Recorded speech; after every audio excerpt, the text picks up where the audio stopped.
Good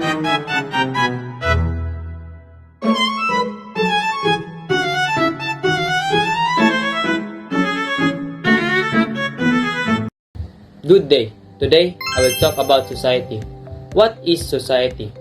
Society is an organized group of people whose members interact frequently and have a common territory and culture. A companionship or friendly association with others. An alliance, a community, or a union.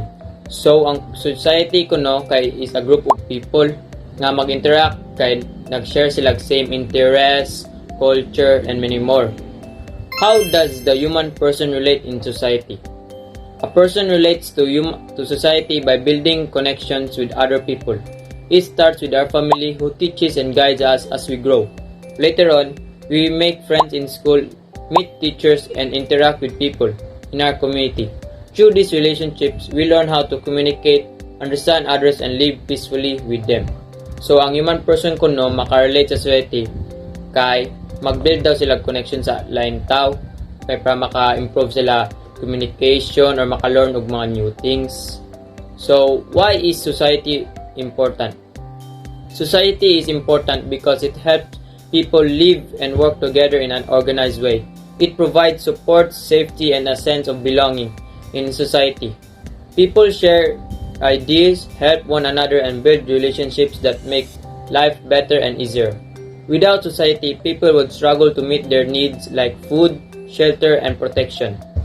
Society also teaches us values, rules, and cooperation so we can live peacefully and grow as an individual and as a community.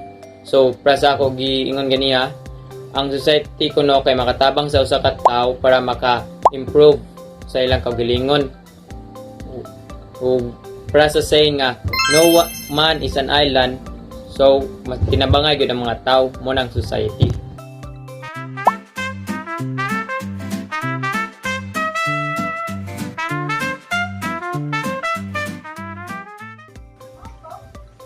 Good day, everyone. So today, I'll be sharing about the social contract theory and one of its main philosophers, Thomas Hobbes.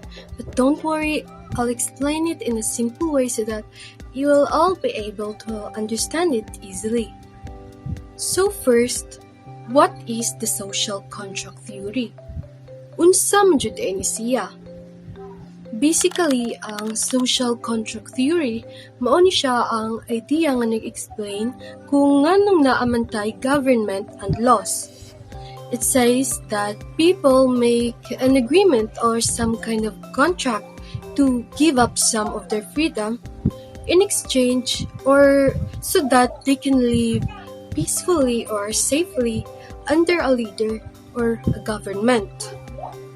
So, maghatag kog example para mas masabtan pa ninyo og maayo kung unsa man jud na ang social contract theory. So, here goes. Imagine ang kalibutan nga walay rules. Makabuhat ra ang mga tao kung unsay gusto nilang buhaton. Walay pulis, walay laws, wala. Unsa man kay mahitabo sa kalibutan sa inana nga instance? It would be a total chaos, right? People would fight, steal, and there would be no peace at all. So that is why the social contract exists. We follow rules and in exchange, the government protects us. Nasabtan ra? So now, let us talk about Thomas Hobbes. Hobbes believed that before government existed, people lived in what he called the state of nature. Balikon ako, the state of nature. In that state, people are free. There are no rules, no leaders, and mostly wala si protection. People would always be in constant conflict because they just want to survive and protect themselves. Gi-describe gani ni Hobbes ang katong state as solitary, poor, nasty, brutish, and short. So that is why, according to Hobbes, people decided to make an agreement or a social contract to give up some of their freedom and obey a ruler, and in exchange for that, the government give us, or will have peace and order. So, to sum it all up, Thomas Hobbes' social contract theory is all about, pinakauna, people wanting peace and security. Ikaduha, they give up some of their freedom for protection. And ikatulo, lastly, having a strong leader or government for order, for peace and order. So, maura to tanan ang about sa social contract theory. I hope naada mo yung nasabtan. Thank you. So, who is John Locke? John Locke is an English philosopher and physician who is widely regarded as the most influential of the Enlightenment thinker and also known as the father of liberalism. He considered that a person in their natural state is more cooperative and more responsible, and society is formed to the consent of individuals, organize it, or consent of the governed. He believed that government should be beholden to the people rather than vice versa. He is the first person in the history to suggest that if a person disapproves their government, they should possess the power to change as they see fit. The idea came to be known as the right to revolution. So in summary, John Locke is a philosopher who shaped the modern theories of knowledge, a political thinker who formed the foundation of democracy, and a scientist and physician who is interested on how human mind and body works. So now, let's proceed to Jean-Jacques Rousseau. Rousseau is a Genevan-born political and moral philosopher in the era of Enlightenment. He is also known for his work on social contract, which questioned what is the purpose and place of government and its responsibilities for its citizen. According to Thoreau's general will, even if the people are the ones who organize the society, the government is able to impose its will to the people. So in this case, bisan unsa pa magtinabangay ang tao, but still the government can do what they want to the people.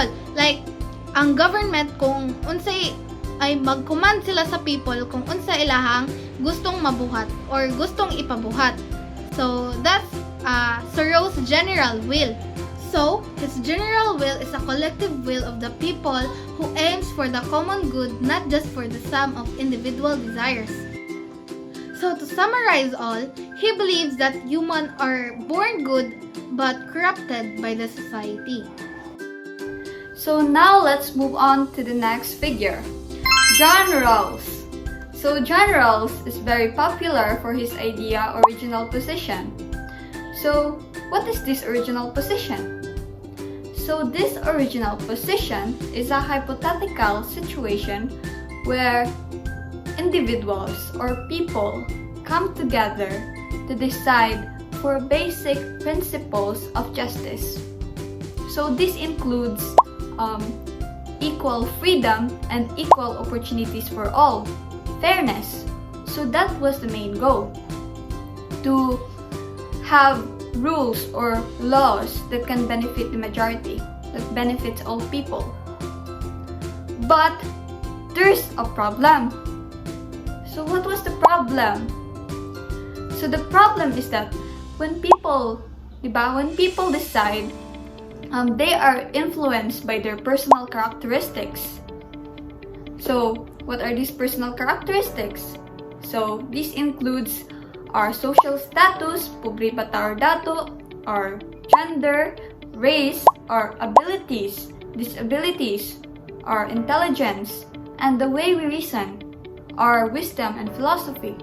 So that factors influences how we reason and how we decide. For example, if people were to create laws that includes equal distribution of taxes for all, diba how we reason and how people decide would differ?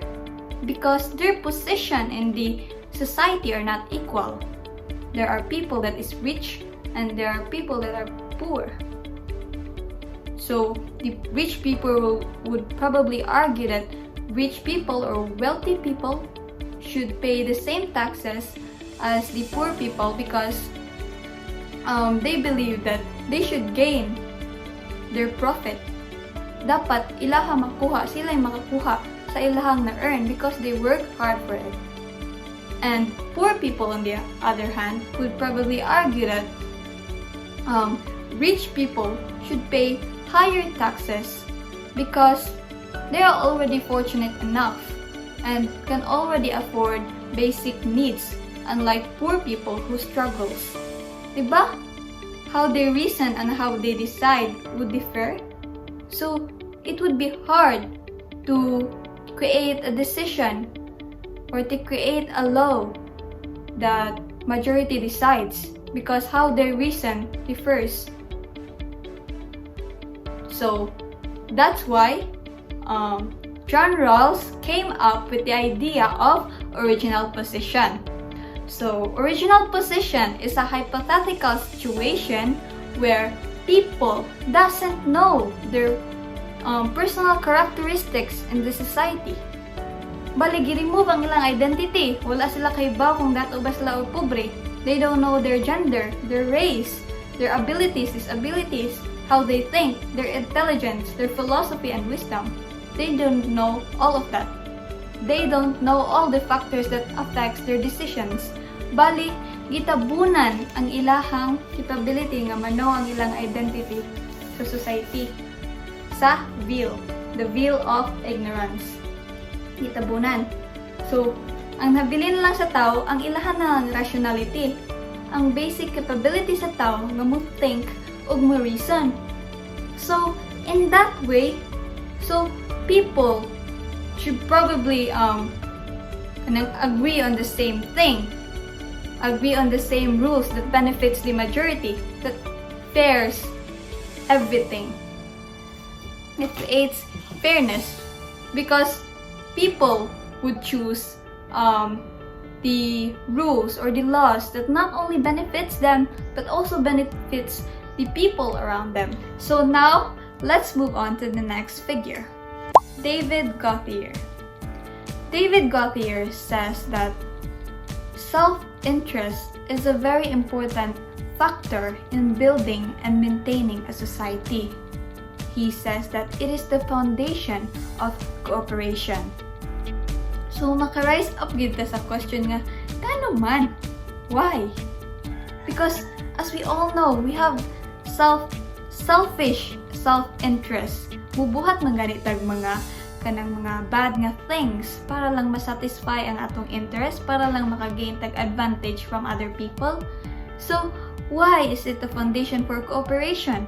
So, the answer to that is explained on David Gauthier's 1986 Morals by Agreement book. There, it was explained that even though individuals have selfish self-interest, they also have a common interest that they share with everybody else. So what was that common interest? So, it is the common interest to have mutual advantages for all, equality for all. Because a society that doesn't have equality for all or doesn't have equal advantages for all would always be in conflict because people would constantly take advantage with one another just to gain advantage. So that would be, the society would be in chaos, and people don't want that because it will harm them and it will also harm the old people. So that's why they agreed to have moral laws that will regulate and control them, to regulate the freedom of everybody else so that no one would be higher, no one would be in the lowest place. It would be all unequal, so that a society would maintain a peace and in order that would enable the safety of everyone else. So, that's all. I hope you learned something new today. Thank you for listening.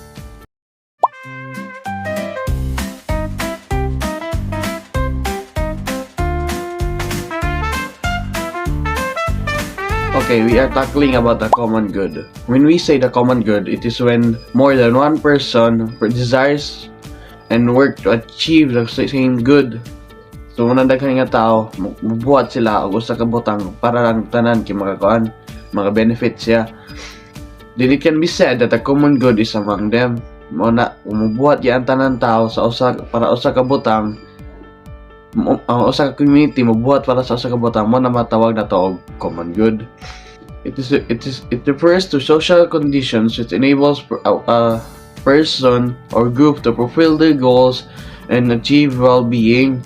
So mo lagi na ang usa ka grupo mubuhat sila og usa ka butang para sila tanan makuha nila ang benefits sa ilang gibuhat. Dili ra sa katao kundi sila tanan gyud. And now let us talk about hunting and gathering society. This is the earliest and simplest form of society. They are small size and mostly composed of families, and they are nomadic. Members are treated equally and decisions are arrived through a conscious. Because of this, roles of its members and decisions of labor, a division of labor is not clearly defined. So mo ni ang hunting and gathering society, mo ni sila kanang mag-hunt gyud o mag-gather sila, ilay apod sila ha. Pero ang kabati lang ani kay dili gid sila mahatagan og roles gyud. So usahay siya muhan, usahay siya sa magbantay sa balay sa ilang community. Pero usahay dili. So dili gid sila inay roles gyud, ilay gid sila gyud. Hi, I'm Clint, and I'm going to talk about pastoral society and horticultural society. First is pastoral society. What is a pastoral society? Pastoral society is a society that deeply relies on domestication of animals like cows, sheep, and goats for a stable food supply. Ang kanang pastoral society, muna siya ang society nga ang main source sa ila pagkaon o ila resources mao ang pagbuhi og hayop. Yes, pagbuhi og hayop. Muna nga nasalay since ila man gibuhi ang hayop, nara sa stable nga food supply. Dili ra kay ingon nga usahay mo gamay nga na dako kay ila ra man gibuhi. And ang pastoral society have larger populations than hunting and gathering societies. Why? Because a lot of people prefer more sa pastoral society compared to gatherings and hunting societies, because sa hunting and gathering societies ang ila food supply, ila food resources kay dili secured. Like dili sure if naabagyod kay mangita pa man sa kaning pastoral society kay ila ra man gibuhi, so makita ra nila if muga may ila kuang ba ila food supply ana secured pa yun kay gibuhi ra man. And since ang pastoral society have a stable food supply, they can support larger amount of people. If even nga kay ang pastoral society kay nagbuhi ra man, since nara may stable nga food supply, if ever mangi motubo makakuan ra gyapon sila, kaya rin gyapon sila society in case magmotubo ang mga tao. And ang pastoral society remain longer in one place compared to other societies. Ang ako gingan na dili asa sila gabarog, ang ilha kay balhin sila of other places ang ilha society. Okay, mas longer sila mo stay because they have a stable food supply, and most of the time ang ilahara ang ang hayop ra gyud, dili sila magkuan sa yuta. Since ang kadalasan nilang reason mo balhin kay mo ang weather or either ana season na panagsara gyud kung nang longer pa gyud sila kumpara sa other societies. And lastly, about pastoral society is they often produce surplus foods and other resources which they use to trade with other societies. Ang usahay ko no, ang pastoral society if nasalay sobra nga meat or resources nga ma-produce, which ang katong mga sobrang meat, instead of ilara to i-preserve for the other season, they use those meat to trade with other societies. They use those extra resources to trade with other societies for the resources that they don't have, like rice and other resources or etc. pa. In short, the pastoral society is a society that deeply relies on domestication of animals for a steady food supply, and they often produce surplus foods which they use to trade with other societies. Now, we're done with pastoral society. Now, let's move on with horticultural society. What is a horticultural society? A Horticultural society is a society that is primarily involved in small-scale farming of plants, fruits, and vegetables, and domestication of animals. Ang kanang horticultural society, kay kana siya nga society, magtanom sila o magbuhi sila hayop. Pero dili dinagkuan. Like kung magbuhi sila hayop, di kay dagko, burag gam igo-igo ra. And magtanom sad sila for the ilagid main nga focus kay magtanom. Pero dili sa dinagkuan like dagko na farm. Ningon tag hasyelda, dili na. Like it's like a garden lang nga igo ra gyud nga makakuan sa usa ka pamilya. Kanang igo-igo sakto ra gyud. Di ka ingong sakto basta kay gagmay nga garden. Muna ang horticultural. Ang ilang main focus ana manggod sa kuan di sa garden sa ilang pagpananom dili ang pagpadaghan. Ang pagtubo sa ang ilaha plant cultivation, ang pagtubo sa ilaha pananom. Muna ilang main focus. Munang nagbuhi sila hayop pero di sad kanila daghanon. Gets? And ang kanang horticultural society is a semi-endemic type. Ang kanang semi-endemic nga society, muna na ang kanang semi-endemic sama sa horticultural society, mag-move sila of one place to another every season. Not every month but every season. Kaya ang ilaha manggod ang gikon ana nila ang nutrients sa ila yuta asa ila gitamnan. If ever magi mo tiguan nya kanang ilang ganahan nga season sakto karon nya ikasunod kay brag mo kanang ting init na nya mo uga ang yuta. Muna nga time nga mobalhin na sila og laing lugar. Muna nga gitawag sila so semi-endemic.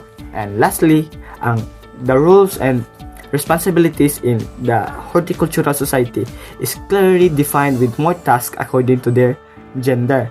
Yes, according to their gender. Instead of assigning tasks according to their kanang ilapundok, they assign tasks according to their gender. For example, ang male may mag-araro, ang babae magtanom. Ang another example kaya, laki may mag-alsa sa gi-harvest, babae may kadalasan mag-harvest. Lalaki may kadalasan mag-alsa ka ng mga bukato na. Muna nga assign tasks according to their gender. In short, the horticultural society is a society that is primarily involved in small-scale farming of plants, vegetables, and fruits, and domestication, and still keeps a few tamed animals. And the roles and responsibilities of this society is assigned according to the gender, not according to sa ila pundok, sa ila captain diha. And that's all. Thank you. Good day everyone. Today we'll be talking about agricultural society and feudal society. So what is agricultural society? So agricultural society is a society in which the primary activities for sustaining life is based on nature. So an example of this is ancient Egypt. So ancient Egypt, the people there depended on the Nile River for the fertile soil to grow crops like wheat, barley, and flax. Farming along the Nile supported Egypt's economy and allowed its population to grow and help build its powerful civilization. So because of agriculture, nindot og development ang ancient Egypt. Takos lang na develop tungod sa crops, tungod sa agriculture kay ang ilang crops nindot man because of the Nile River, because of nature. Ilan nag-export ilang crops to other civilization and exchange for wealth like gold and silver. Now, let's move on to feudal society. So, what is feudal society? Feudal society is a system where land and loyalty forms the basis of power and relationship. So, there are three classes of feudal society. So, the first is the king. The second is the nobles. Third is the peasants. So, usay buhat sa king. King owns all the land. So, siya ang tag-iya sa kanang land. Dako nga land siya ang tag-iya. Then, he gives part of the land to the nobles. And the nobles exchange loyalty and military help to the king. So basically, ang nobles man supply og military personnel to the king. And then the nobles gave land to the knights who promised to protect them. So the knights, in order to get some land, promised to protect the nobles and the king. And then the knights give a piece of the land to peasants, so the peasants can cultivate the land, grow crops, and livestock. And then the peasants give money to the knights give money to the nobles, and the nobles give money to the king, so that the king can develop their kingdom. He builds shelter for the peasants, the knights, and then the king uses the money to buy horses and armor for his military in case of war, so that they will have proper equipment when the time comes. So good day everyone. Today I will explain to you what is industrial society and post-industrial society. So first, what is industrial society? So an industrial society is characterized by the use of specialized machinery to produce goods and services. It began during the Industrial Revolution in 18th to 19th century, which introduced new production methods and innovation in transportation and communication. Then, factories replaced manual labor and workers performed specialized tasks, leading to mass production and urbanization. So, in this society, technology and machines became central to economic growth. So, I have 3 examples of industrial society. So, first, the invention of steam engine that powered trains and factories. So when we talk about steam engine, it is a heat engine that performs mechanical work using steam as its working fluid.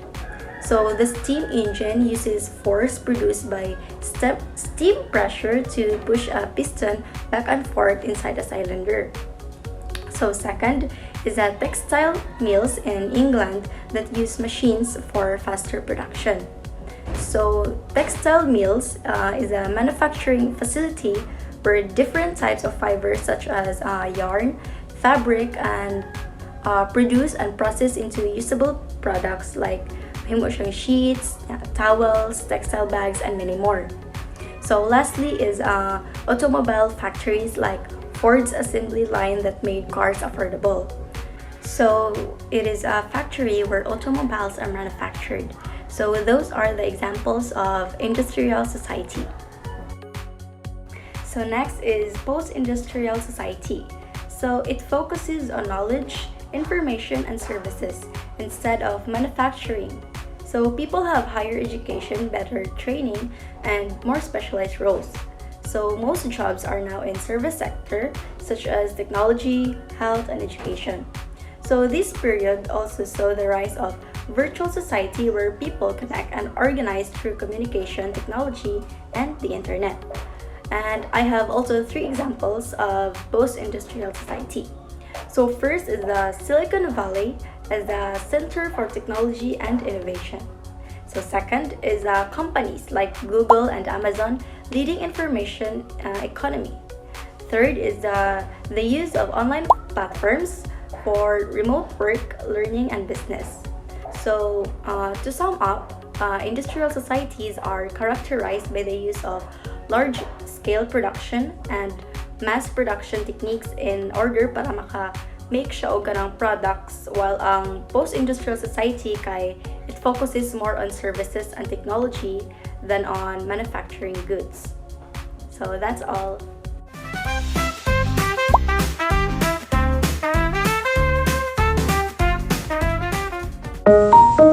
How does society influence our development as persons? Think of society as a big, buzzing family that raises us.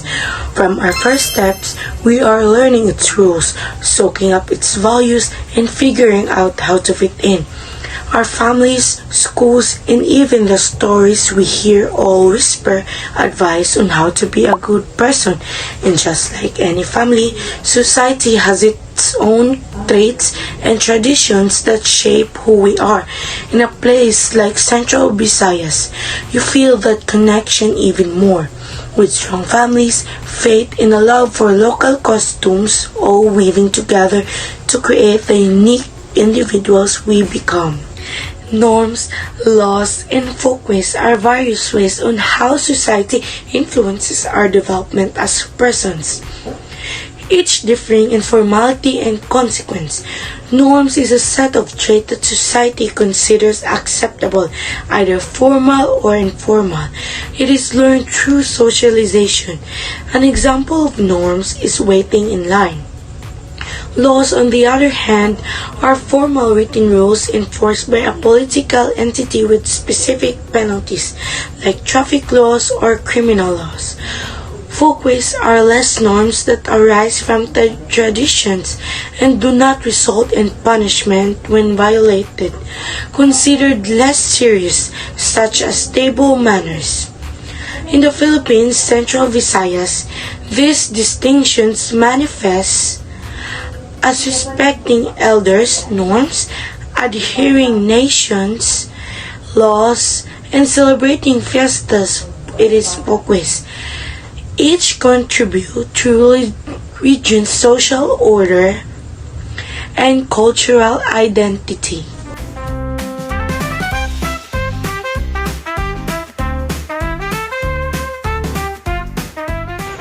Hi, greetings.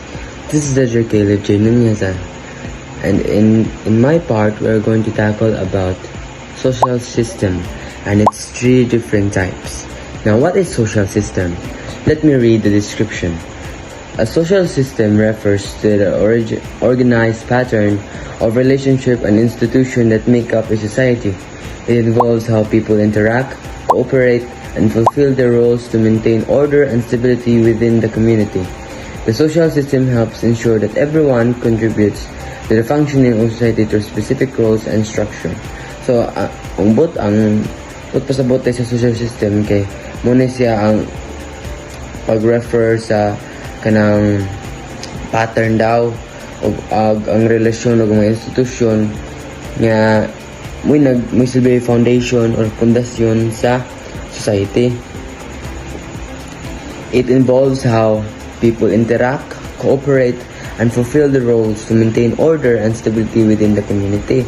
So within the community or sa society, naman tayo iya nga responsibilidad o obligasyon, no? So mauni siya ang social system, muna na iyang endeavor para magkahiho sa tatanan. Kita tanan ang tayo iya nga buhaton. Dapat kita tanan magbuhaton sa nato niya iya nga responsibilidad o obligasyon. The first type, social role. Now, let me read the description, and after the description, I'll provide an example that I have made. A social role refers to the set of behaviors and responsibilities and expectations assigned to an individual based on their position or status in society. For example, here, my example. A teacher is expected to educate students, maintain discipline, and serve as a role model. Similarly, a parent is expected to care for their children and provide guidance. Each person's role helps society function smoothly by clarifying what is expected from them in various situations. So, a social role kay mong role. Unsay mong role sa society. For example, ikaw. For example, si Daniela. Daniela is a firefighter. Si Danny kay bombero. So, expected sa iya nga if in times of naisunog na ay like in calamity, for example, the very recent earthquake, diba? Avail man ang mga Bureau of Fire sa respond sa calamity, no? Sila mo nagkutkut, sila mo nitabang og sa mga natabunan sa debris sa catastrophe. So expected from you nga mutabang ka sa people in times of needs, like sunog, yung mga main nga kuan sa mga firefighter, bagyo, linog, as I've said. So, sa imong quality or sa imong like capabilities, expected na nimo. Para sa akong example nga teacher, so expected na gyud maestra ka, ma-educate ka, di ba? Ni ikaw sa parent, expected na sad sa imo nga kay wa ka mo discipline sa imong mga anak. Ikaw mo role model nila, ikaw gyud ka first teacher and forever teacher sa kuan if isa ka parent. So yes, mo na siya ang social role. Silbi mong role unsa ba ka, og sa ML pa og mid role ka or core ka, expected na og mag-core ka, expected na may mong rotation og in terms of gani sa turtle fight og sa lord fight kay wa ka mo retreat. Para anaan yung advantage, di ba? Di ba? Ako nag-relate sa Mobile Legends kay para mas ma-clarify pa yun. Okay, the second type, social groups or social classes. Let me read the description, and same sa pag-una, I'll provide an example to elaborate more and to emphasize more rather than the meaning ra, no? So, social groups or social classes are collections of individuals who share similar roles, characteristics, or social positions. They're often grouped based on occupation, economic status, education, or lifestyle. For instance, people who work in healthcare form a group with similar social roles, while social classes such as upper, middle, and lower class differ in wealth, influence, and living condition. These groupings helps organize society and influence opportunities, relationships, and social identity. So, ang kining social groups or social classes, in ikaw na siya, diba, sa first, kay social role, ikaw reviewed as a person, like, imo reviewed self ba? Ang social groups or social classes, daghan na ni. So, simply, ang social role mo siya ang singular, ang social groups mo na siya ang plural form. So, sa social groups, sa social classes, na under daw ang upper class, middle class, o lower class. So, kini sila maglain sila sa wealth, influence, o living condition. So, kita, kay bawa na ta, ang mga upper class, mga wealthy, powerful, grabbing influence, diba? Yung mga sa middle class, kay katurang dili kay ngon dato, dis kay ngon pobre, kung say kailangan ka dadlaw, matustusan ra. And sa lower class mo na siya ang mga tao na magkalisod yun, na halos wala na ikabutang sa lanisa. Maglisod sila to meet ends meet, diba? Kanang mga tao nga magkapuliki o kuan, pangitagtrabaho para lang makaprovide sa needs ng family, like food, water, shelter, medicine, education, and those other stuff that is essential to provide and nurture a human being. And finally, sa ikatulo, social institutions. Social institutions are established systems or structures in society that carry out important functions necessary for social stability and survival. Examples including the family, responsible for nurturing the socializing children, education, teaching knowledge and values, government, maintaining order and enforcing laws, religion, providing moral guidance and community, and the economy, managing production and distribution of goods and services.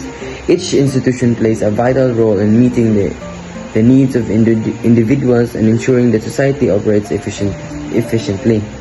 So, social institution, mo na siyang mga institusyon or like mga corporate, mga kanagong mga like mga sistema, no, nag-establish para ang ato ang mga like ang flow gani sa like goods, service, education, healthcare, food, no, ang iyang pag-distribute kay smooth ra niya, equal, dili rigid.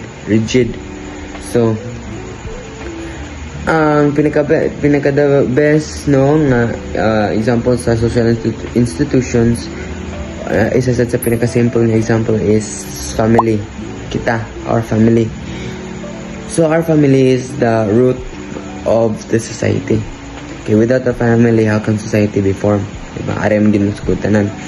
Ikaw, kita, as young adults, who is in the stage of teenagers. Uh, we are nurtured by the school, like providing us essential education and knowledge para to ma-pursue ato ang future nga sige na to dream every day sa atong family nga naghago-hago o pangita o mga ato ang kailangan. Muna siya ang social institutions, which is institutions kita. Muna yun na, it's simple as that.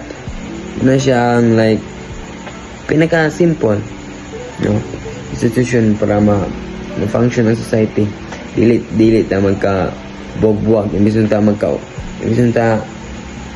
magkausa ta, magka-scatter naman ta, iya ta og kanang mag-iyahay ta ninyo og survive, which is not good.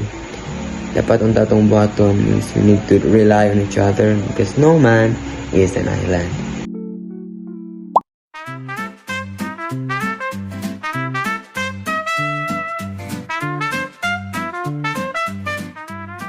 Now, how does society enable me to become a better person?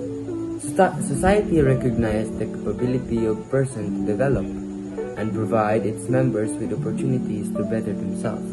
So, ang society daw kay i-recognize society ang capability sa isa ka person sa pag-develop o pag-provide siyang mga membro with opportunities to better themselves. So in other words, kay kanila siya kay ang person niya kay it is not limited to a certain stage of its life or in its part of its life. So from development to better themselves, and we as society to give that opportunity to better themselves so that you can become a better person. Persons can also undertake to contribute to society through their decisions and actions. So no, ikaw as an individual person, kanang mga decisions of actions nimo dili ra na sa imong affect. Appeal po na siya sa society. It's either can hinder the growth of society or can contribute it to flourish for the better good. For example, ikaw daw napag na mga basura sa imong palibot, sa mismo yun sa imong nataran ba, sa imong yuta, dili na mo daw mga basura, like mga basura na sa lain tao mapatakar naglabay tungod sa hangin kay mapadong sa imong balay na imanunaan kay sa imong panahon kay na sa mga kung bala akong palibot o hugam kayo inon parang kayo di ka limpyo, so imong gilimpyuhan not only nga imong gilimpyuhan kay naman sa miyuta ikaw rin naka-benefit, but sa panpod sa imong pod neighbor, sa imong pod neighborhood kay mas more clean na, less dirty, more clean because of just single gesture. Anything na abin mo ikaw rin naka-benefit, but actually naka-impact po siya sa society or sa people around you. Social movement, a large-scale action done by various groups and organizations in pursuit of a common goal to bring about change. So this is another way for you to enable to become a better person. Social movement. So kining social movement kay dinhi siya kapare sa duha nga akong gi-mention katong wala katong gi-recognize ang capabilities sa isa ka person para mo develop to give opportunities to better themselves, og ang person nga mo undertake to contribute sa society by their decisions and actions. Kining social movement kay more on a larger scale na ni kay na siya, it's done by various groups and organization. For example, ang social movement kay revolution, that is a social movement because of ang mga people or the public kaya mo revolt na against its government because it's want to bring change. For example, you live in a country where the government is oppressive, corrupt, and does not care about human rights. So, using your rational mind, magkakapasya jud ka og pag-revolt. Hindi lang na ikaw kay nationwide man na siya nga issue nga need i-address. So, kay naman may common goal or like kamutan na mo'y like same og kanang mahitabo ba. So, nagkausa-usa mo. Muna siya nga large scale action done by various groups. Muna siyang social movement. Like kamo na ba? Like a group, an organization, a company, unsa pa ng other group of people, government, muna siya ang social movement. It will be all. Thank you. So those are the ways for you to enable to become a better person. That is how society will help you become a better version of yourself.